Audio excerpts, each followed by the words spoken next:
As Richard say, Philippines is my second home now. And that's where I'm trying to share my perspective today. So I'm sharing my perspective from three different angles, right? One started with my understanding of Philippines, right? As I said, this is my second home, right? I actually was living in the Philippines for 3 years, 25 years ago, and I was in Cebu, right? And these 25 years, I could see the transformation of the whole country in the Philippines.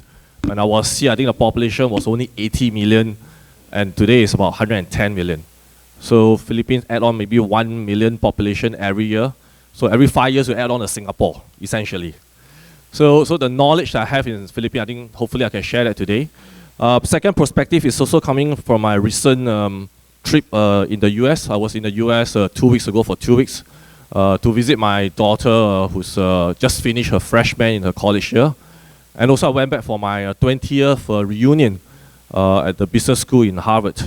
And at the reunion, not only you meet friends you have not met about 5, 10, 20 years, but you are able to attend talks, right? And these talks are really the topics of the day in the US and in the world, right? And the insights that I got from their talks is really healthcare, like 20 years ago when I was in the school, has become a more increasing pressing needs in the US as well, right? And US is always a good indication of where healthcare is heading because they are most advanced, they are most innovative. They are easily 10, 20 years ahead of us in Asia, in Southeast Asia. So it's always an indication where they're moving. And the direction is that AI will be key, all of us know, but the application of AI in healthcare will transform healthcare in the years to come.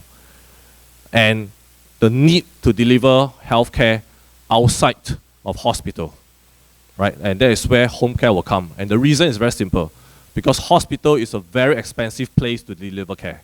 So to bring down the overall cost of healthcare, you need to deliver care outside of the hospital, right? And that is essentially what Fullerton Health is built upon. So that's the second perspective. I'll share a little bit more later.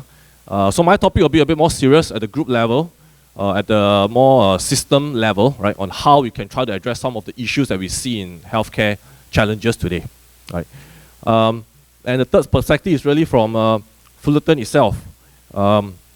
Today, we are in 9 markets. Our core market is really in Singapore, Philippines, Indonesia. We have 4.5 million lives that we cover. We cover about 1 million plus in Singapore, 2 million, almost 2 million in the Philippines and other countries. So that means that it gives us a lot of data. It enables me and my colleagues to have data to see what are the trends there and what we can do to address the problem. We have about 500 clinics across all the regions that we have.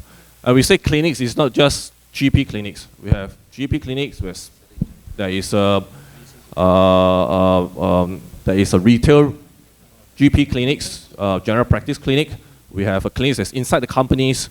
We have clinics that's inside some of the largest companies in the world. Singapore Airlines is our client. UBS is our client. We have clinics inside the companies to take care of them. In the Philippines, we are in several BPOs companies as well, right? And we're also in the specialist space as well, right? We have cardiologists, orthopedic, have several specializations. We are in diagnostic imaging. That's why we have Redlink as well, right? We typically do tens of thousands of different type of modality, ranging from MRI, PET-CT, CT scan. We even have physiotherapy. We have our own ambulance fleet in some of the countries. We have a pathology. The whole idea is about building a vertically integrated model that is outside of the hospital, right? We are very privileged to have served many corporate clients. But like what Kami said, we don't work alone. We work with partners. So we tie up with many partners around this region so that we can deliver care together, right? We are part of the whole ecosystem. Healthcare is complex, very complex. And only coming together, then we can solve a very complex problem. And every year we have more than 10 million transactions, right? Either people coming to our clinics, people going to our partners' clinic, the claims data that come to us, the call centers that we do, everything, right? And again, let's go to the point that we have lots of data, and hopefully all these data will help us to have bigger insights into the trend and how to address it. So what are the trends that we are seeing now? Not just in this part of the world, but really around the world, right? These are the trends that I heard 2-3 weeks ago in the US. This is a trend I've been observing in Southeast Asia. This is a trend I see in Singapore. This is a trend I see in the Philippines, right? So first, everybody knows, healthcare cost is increasing. And that become even more pressing post-pandemic. It used to be single digits in some countries, now it's become double digits in many cases. Okay? And especially like in the US, inflation is crazy. And healthcare cost is always a few percentage higher than inflation cost. It's a real problem. Right? Your inflation is higher and healthcare cost is a few percentage higher. Imagine how expensive it is. And whether it is sustainable. Right? The question is always, how do we build a sustainable healthcare system going forward without taxing our next generation? Second, as you can see, is the rising chronic diseases. Simple logic. People are living longer, we are living better, but not necessarily healthier. Right? And I have a motto for myself. I want to live long, live well, and die fast. Because the problem today is that many of us would have chronic disease that lasts 5, 10 years. And your last stage of life, the quality of life is not good. So we need to address chronic diseases, right? And there are many ways to do it. One of the better ways is actually preventive, right? We need to detect earlier so that we can address it earlier. It's just like cancer. If you are stage 1, the chances of curing is higher. If you are stage 4, it's hard. So if you understand your chronic disease earlier, you can cure it, address it, live a different lifestyle. Right. Third is a very silo health ecosystem. As I mentioned earlier, healthcare is complex, right? And so everybody works in silo, right? You think about it, every new healthcare facilities that you go to, you have to fill in the same data again, right? Why is that so, right? And they don't share information, right? In order to take care of the health of a person, you need information to come together so that the doctors is able to analyze, put together and analyze, right? If each doctor only have a piece of the data, he's not giving you the best advice and treatment, right? And so it's incumbent upon the players in the system to work together so that we share data in a very private way, so that with the patient consent, so that we can give a more holistic care to the patient. Fourth is mental wellness. This is in the West, and there was a time that I spent many years in Australia. In the West, in Australia, mental is discussed openly, right? Mental challenges, wellness only came to Asia more so during the pandemic. And it's a good thing, right? So there are many good things that we should get out from the pandemic, right? And besides the collaborations between private and public sector, the willingness of the government to spend more money on healthcare, and also one of the good outcomes is that the wellness, mental wellness. There's a lot more awareness on mental wellness. People are coming up more upfront, right? We cannot see that mental wellness is a different type of disease, right? It is a problem, it is a chronic disease that some of us have it, and we need to address it, right? Mental wellness is a part of wellness, okay? We look at wellness in Fullerton Health as 3 parts, and that's what we are building our model to. In the past, when we talk about healthcare, it's about sick care, acute sick care. When you're sick, we cure you. That's it. That's healthcare. You're sick, we cure you. You're sick, we'll cure you. Right? But that's not healthcare. Right? Healthcare should include mental wellness as well. It's not just physical, but mental. But beyond that, it's also preventive.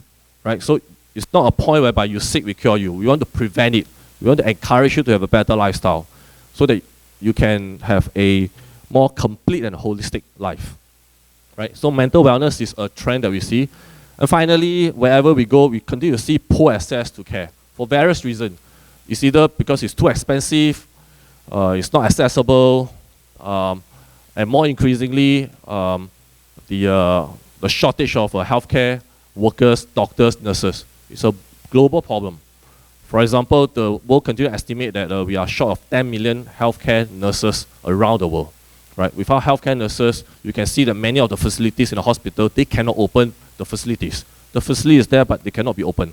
Not enough manpower. Right? And that leads to insufficient access to care. So those are the trends that we see. Our view is of that how to resolve this or be able to try to solve this. There are different ways to do it. Right? On the increasing healthcare, I mentioned it earlier in my opening. Right? Our view is that general hospital is a very expensive place to deliver care. We still need them, right? Because there are complex cases that still need to go to hospital. but we are going to the hospital for the wrong reasons in many ways, right? You don't need to do health prevention in the hospital. Your A&E department is clogged up because people go to A&E for the wrong reason, for the wrong emergency reasons. We need to bring healthcare outside of the hospital, right? So that the doctors, the nurses, the departments in the hospital can take care of what they should be doing and not what they should not be doing, right? So we really want and need to bring healthcare outside of the hospital in a cheaper and more efficient way. Chronic diseases is all about prevention. The earlier you detect it, the better it is, right? So we are a strong advocate that everybody should do a health check every year, and a comprehensive one. There are many different types of health checks. Some health check doesn't detect a lot of things, right? And you need to do, based on your personal profile, you should be doing a health check every year, right? Again, I have a life philosophy, right? We try to eat well, we try to sleep well, we try to have less stress, we try to exercise. You do whatever you can, right? And if a disease hits you, honestly, you can't control it. But what you can do is that at least you detect it earlier. And you can only detect it earlier if you could do an annual health check, right? Like it or not, statistics has shown 1 in 3, 4 of us will have cancer in our life. That's statistic. 1 in 3, 4 of us will have cancer in our life, right? And if detect cancer earlier, it's curable. Cancer is no longer a death sentence anymore. Maybe 30, 40 years ago, no longer. The treatment in cancer is very advanced today. If you are stage 1 and 2, your success rate is pretty high. Even in some cases now, when I talk to our oncologist colleagues in Singapore, even 3 stage and 4, you have 30, 40% chance now, right? But if it's just earlier, it's better. Mental wellness, I mentioned before, it has to be part of the care that we provide. From the CEO perspective, that's what we need to care about, right? We cannot just be thinking that we only provide care to our employees when they're sick. No longer. We need to care about the mental wellness as well, not just physical. We need to help them to prevent from being sick, right? The prevention part. And finally is the really access care. That's really about, again, we can't build hospital all the time, right? But we can build clinics, specialized clinics, a lot faster, right? So in order to have better access to care, that's where the care outside hospital will need to come in. So I won't go through this. This is basically saying that from our perspective, we are moving from a business model of just building up clinics, care for people when they are sick, to really looking at giving a holistic care, right? Your mental wellness and including preventive as well, right? So we do not want to see when you are just sick. We are happy to see you when you are well, so that we can give you advice and watch out your lifestyle, what are the things to detect, right? And try to detect things earlier if needed to. So just to bring it back closer home to the Philippines, there are some universal challenges that we see here, right? Coming from different 5 perspectives. In terms of capacity, it's not just in the Philippines, in most countries, right? The public sector cannot handle the needs of the population, right? This is where the private sector will have to step in. So PPP, private-public partnership is key, right? To build a successful healthcare system for the whole country. Okay. Accessibility, same point I mentioned earlier, right? I think in many countries, including Philippines, we are going to the hospital for the wrong reasons, right? And that choke up the hospitals, right? So we need to continue to provide opportunities, other areas of access to care, right? Employers, I think we have a big part to play, right? I think as a CEO, as a HR head, as a department head, we all need to think about how to care for our employees, right? Again, shift the mindset from just a physical care to mental care and to preventive as well, right? Patient experience is another area to watch out. More and more, there's a preference of a single omni-channel touch point, right? I mentioned about AI earlier. Digitalization, access healthcare through digital is another key trend that we have seen in the last few years. That's another area that we see coming out from the pandemic as well, right? But that also means that there are many different channels to seek care, right? And it can be confusing, right? And they're all silo, right? So the combination of a brick and mortar physical facilities with the digital channel, how do you combine them together to make it efficient, right? The health tech company should not be doing it on their own, just online. The brick and mortar company just should not be doing it on their own. There's some form of connecting it together, right? So that the patient experience be seamless, right? It is a single omni-channel touch point, right? When do I need to go to clinic? When can I do a teleconsult, right? That will save a lot of time, a lot of increased efficiency, a lot of money as well. And finally, it's affordability, right? I think that's the key question, and we are a strong advocate of value-based care, right? You probably have heard of this term before. It's a holy grail in the whole healthcare system, right? Because today, many of us pay for healthcare based on fee for service, right? We pay as we consume, regardless of the outcome, right? Which is not the right way, right? The right way is should be value-based, right? We should incentivize providers who can give outcome, and we incentivize them to do more. So that will reduce the overall healthcare cost of the whole system, right? It's not paying about the least amount of money, but it's about paying the best value of money for the best outcome, right? But it's a very difficult, complex question because it involves payers from different sectors. How do you measure outcome, right? What outcome is good, and how do you incentivize that? It's a very complex thing, but with every complex problem, you've got to start with somewhere, and hopefully over time we can slowly move there, right? And if it's not all the diseases, at least there could be some diseases we can be value-based in terms of areas like orthopedic, a knee surgeon, right? You will compensate the whole process, including the procedures, the surgery, based on the outcome of your knee replacement or hip replacement, for example, rather than because there's this procedure, it's this amount, and that's it. No outcome based. And if there's no outcome base, it doesn't drive incentive to give you the best outcome, and you may end up with second readmission, third readmission, and that's overall costs have increased.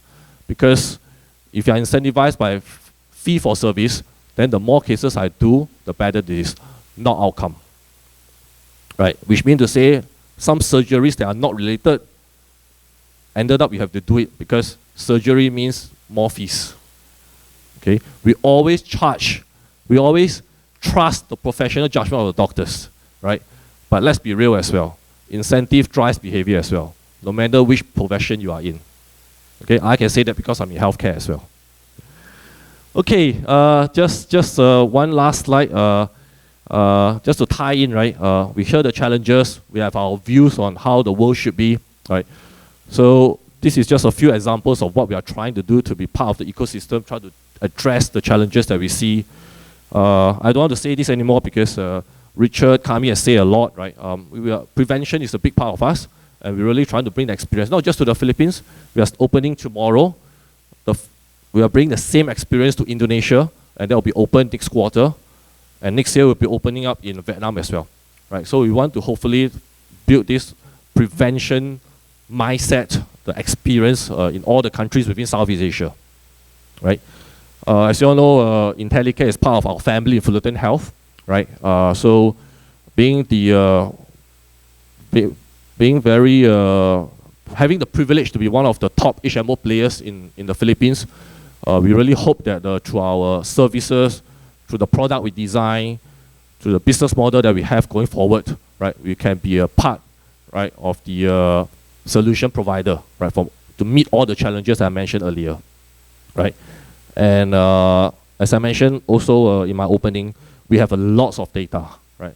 And the new money is in data, right? Because they can give you a lot of insights, right? So we are trying to use data to drive certain insights and help us to give certain solutions as well.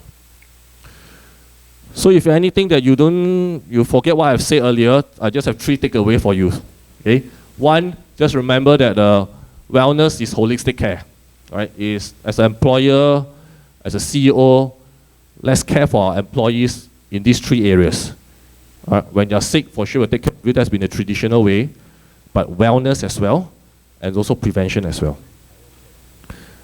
Second takeaway is that in order to bring down the overall healthcare costs, we need to believe and trust that quality outpatient care is possible. It is possible, right? You can get as good care that's outside the hospital and not everything in the hospital. Okay? Don't get me wrong, I have nothing wrong, I have nothing against hospital, we still need them, right? But healthcare needs is getting more, we need to build capacity and address the cost. And this is really a real way to do it. And finally, is that we need a new model of care. There's a need to move towards value-based care. Okay? I have suggested a few things, I share a few things. I will just leave the stage with just one final question to all of you. And this is a question that is very hard to answer. Okay? The elephant in the room is, we want all these things. Everybody wants all these things. The question is, who's going to pay for this? Is it ourselves, out of pocket? But out of pocket is really 40–50% overall healthcare costs. Is it going to be the employer? Would the employer be willing to do it because that eats into their profit, their responsibility to the shareholders? Is it going to be the government? Right? Would the government have the money to pay? Right? In every healthcare system that I see across all the country, and especially in all the markets that we see, wherever I go, my first question asked is who pays for it? Because the payer shapes the healthcare system and the structure. Right? Same thing to address all this, who pays for it? It is a hard question. Discuss among yourself at the break because this is a perennial problem. Right? I'll end off with a simple story. Right? I've been attending a large event by one of the largest brokers in the world. Right? They had it last year in Thailand. This year they have it in Vietnam. Right? And I'm one of the speakers. Last year, there's a lot of talk on wellness, and I throw out the question, I say, everybody wants wellness. Everyone support in mental health. Who's going to pay for this? Right? This year, I went back for the whole discussion again, and that question remained unanswered. Right? Even among the brokers and insurers, because everybody is trying to scratch who's going to pay for this. Right? So that's all I have. I just end off with this question. As with many complex issues, there are suggested areas, but there are also questions that need to be solved. So hopefully my sharing is very helpful to all of you. Thank you so much.